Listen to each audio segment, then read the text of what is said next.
They committed the perfect crime. They really did. And when those sanctions came out, I shouldn't even say sanctions. When Michigan's punishment from the NCAA for the Connor Stallions sign stealing scandal, when all that came about, I think everyone realized, as much as there is this frustration with the punishment, Michigan got away with the perfect crime.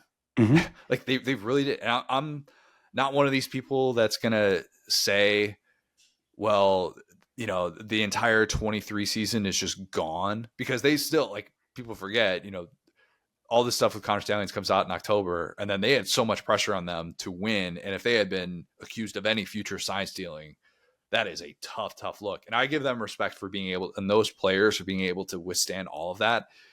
Did the sign stealing and the lengths that they went to definitely play a part in them reviving their program after it was left for dead in 2020? Basically, yeah. Like, you can't convince me otherwise, even though they don't have the evidence. Because why? Connor Stallions got rid of it. Put it in a lake in 1,000 pieces. Yeah, I mean, shout out once again to the Untold documentary series. I gotta give them credit for just blatantly being propaganda at this point. Like, it's like, what if documentaries just didn't exactly tell the truth? They did a sign stealing documentary before the final penalty. We're like, well, it was all legal. And they used it too in the investigation. By the way, I left that part out when I talked about in the top about my weekend calm before the storm, my solo weekend. I watched that on Friday night. I grilled myself a steak and I watched that on Friday night. I thought that was going to be very relevant to kind of know, and just like, because I had only seen clips, I realized, and I just kind of, it was one of those things that when it came out, I was like, I'm kind of fatigued on all this. I'll be honest with you. I'm going to see all the noteworthy takeaways that are coming out from this. So his take within that documentary, remind me, because I watched it a couple of weeks ago. He said that it was ridiculous and abhorrent that he was on the sideline of the Central Michigan game, right? He said, that guy doesn't even look like me. Right. And Dave Portnoy said, yeah, he told me it was him.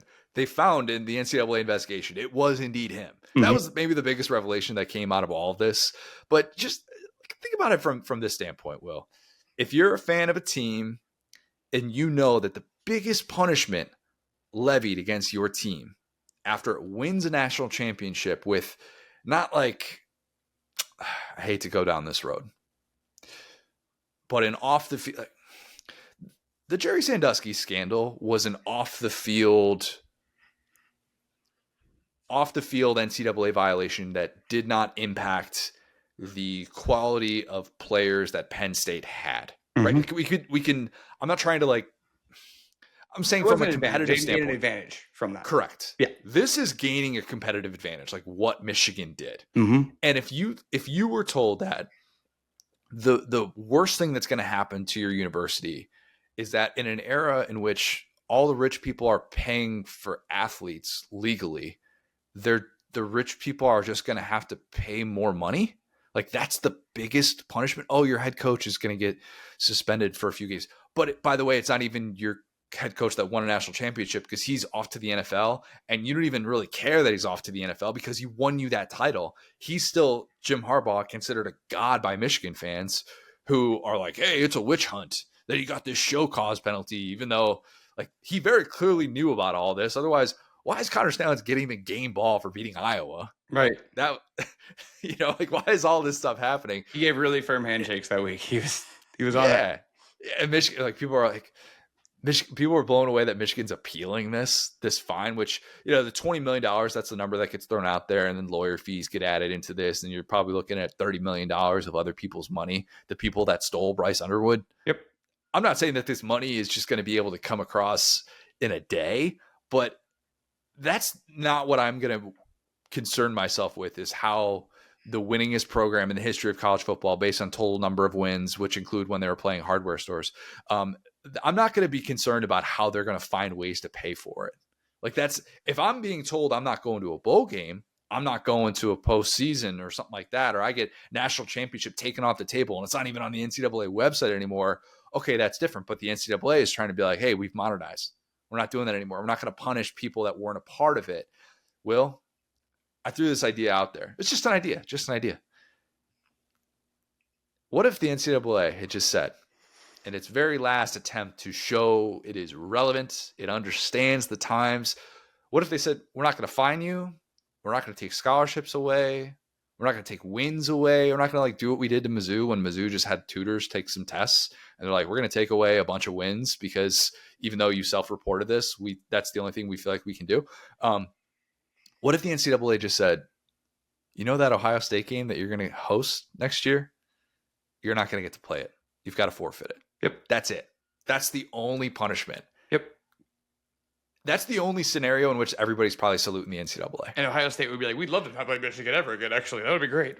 No, they wouldn't love that. But they would love knowing that forever in the history of that rivalry, you would be able to look back on that day. And that would be the sign that Michigan cheated. And that would be the punishment that would actually sting Michigan.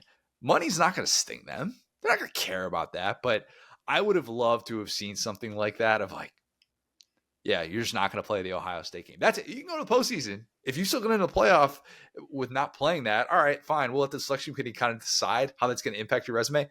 But you're just not going to play Ohio State. Oh, that would have been chef's kiss. Yeah, man, I've already done enough negative Big Ten stuff today, but one thing that I will say is the scandals are just so not clearly proportionate. You know, when you talk about Penn They're State's the best scandal conference, Will. They are. It's not even remote. Like stuff that is horrible. Look at some of the Ohio State scandals. Look at the Michigan State scandal. Look at the Penn State scandal. Go up and down those ranks. And I'm not going to go through them because it would be like a witch hunt, I guess. But point being, like, it's just very funny because, again, we're trying to preserve the sanctity of all this stuff. And I will make one point off of this. If we're trying to make the college football into the NFL, let's subject Dave Portnoy to those same stipulations they gave Tom Brady then. Yeah, I'd love to hear his unbiased opinion on that. Yeah, it is weird, though. Think about that. How is Dave Portnoy different from Tom Brady if he's a massive Michigan donor? Really? How is Tom Brady owning the Raiders different from Bryce Underwood being brought in by Dave Portnoy? And he could just be on air and speak freely about it. Says an LSU fan. I'm just saying. Like I'm just saying. But you see what I'm saying? Let's make it the NFL then. Let's regulate everything. That's fine. Indiana, Illinois, Maryland, Iowa. I'm thinking of all the programs that have had player mistreatment scandals in the playoff era. Yep. Like from just the Big Ten alone. Yep. Isn't that wild? It is kind of bizarre of how many different Big Ten programs have just been engulfed in a national scandal. Ohio State, Urban Meyer, with how that played out 2018. I'm not even going to say his name. That's not the Ohio State scandal I was talking about, by the way. There was a worse one, but look that one up. Anyway. Which Tattoo Gate? Wrestling team. Oh, we're going that direction. Oh, I was sticking to football. Sure. But I'm saying in terms of athletics, right? And anyway, but yeah, I think that the scandals, the PR is electric there. The PR that's the way I can spin that. Michigan committed the perfect crime. They sure did. Tip of the cap, Jim Harbaugh got the getaway car just straight to the NFL, right off into the sunset.